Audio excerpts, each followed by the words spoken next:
When I was 10 years old, I had a crush on a girl, but I thought she was cute, and she had the same interests as me because she liked Minecraft and video games and sports. About 6 months into our friendship, she kinda clued in that I liked her and then avoided me, which is probably the most natural response of a 10-year-old because people don't have relationships in elementary school, but I wanted one anyway. I had that crush for 2 years after that, and in grade 6, I tried to ask her out, and I got pitifully rejected. And at the time, it was crushing, of course. It was the worst pain I've ever felt then. But I forget about it now. Like, I really do. And that goes for all the rejections I've had in my life. There's so much more painful things than rejection. Throughout my entire life, I've gone through plenty of relationships and plenty of rejections, about equal amount. And I'm telling you, no matter how successful you are, you're going to be the same. The most rich and successful people get rejected all the time. So if I'm telling you that rejection is not the most painful thing in the world, what is stopping you from asking out that girl? Really? You like that girl, right? You've spent time with her. You've enjoyed her presence, and you still don't have the balls to ask her out.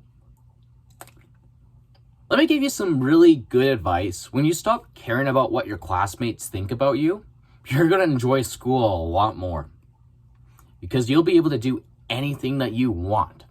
Because nothing in your brain is stopping you. It's like, oh, people in my class are going to think I'm weird.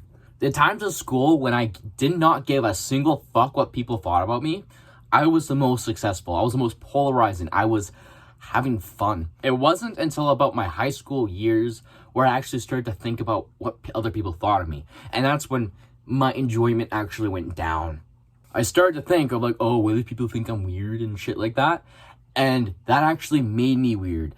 I wasn't living life. I was awkward at that point because I actually cared about what other people thought of me. Between grade 8 and 9 was when I did not give a fuck. And that's when I had the most fun. About that year, grade 9 year, is what turned it all around. Now, as an adult, I don't care about what all my high school peers think of me now, because that's 3 years ago. Some are more successful or less successful than me. I don't give a fuck. I am truly the happiest I've been in a very long time because I just don't care about what people think of me. I don't care what they think of me in public. I don't care what I do in public. I care about good habits like, getting muscle and getting really strong, but I don't care about what people think of me. I don't care if they think I'm skinny. I don't care if they think I'm too strong or too weak. I don't give a fuck. I live my life how I want to live my life. I don't care if they think, oh, ice baths are weird. I'll take daily ice baths now. And it's great. I don't know if you guys want to see me take an ice bath. The hardest thing about taking ice baths is not telling everyone about it. Because I've definitely told everyone about it. But really, rejection wouldn't be the worst thing in the world. The only thing holding you back is what she thinks of you and what others think of you. There are far more worse things than getting rejected, and that's regret. Regret that you didn't fucking make that move when you wanted to, when you had the best chance. That's really common for people to say that the pain and regret is a lot worse, but I'll add a couple more things. The pain of loss is a lot worse. When you get your first girlfriend, the likelihood of you guys being together forever is mostly a fairy tale with really rare exception. But I remember my first breakup, and that crushed me. And in fact, that's what led me down a bad path in the first place. It was because I let it get to my head.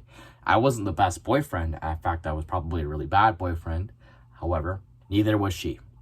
But that's the whole point of learning and getting into relationships as a teenager. And I know a lot of people argue in this space, don't date until you're ready. You won't magically be ready in your life. There's always room for more and more. You can always have an idea of what a good relationship looks like, but you won't actually know until you live it. People will tell you all this relationship advice, and you won't actually know what the fuck they're talking about. Like, you think you'll know what they're talking about, right? Like, when you're watching it, it's like, yeah, that makes sense. Until you actually get into a relationship, then that goes all out the fucking window. When it comes to relationships, the advice that you're given should be very specific to your situation, rather than this general view, because every person, the dude and the girl, are different. Whenever I go into like a self-improvement community or a Discord or something, people often try to give me relationship advice when they've never even seen a girl naked or got further than just kissing or gone on dates in general at all. So why are people that haven't been in relationships giving advice about things they don't know? Or in fact, that you're trying to take advice from people when you haven't even tried to experience it for yourself or haven't even got your foot in the door. A pain of rejection or a breakup will make you a lot stronger. You'll be able to say no when you don't want to. With experience, you'll be able to find better relationships in the future by being able to tell the signs if a girl is worth it or not, or a guy is worth it or not. So remember, get swole, stop giving a fuck what people think about you, and live your life how you want to, because that's the only thing stopping you from asking out that girl you like.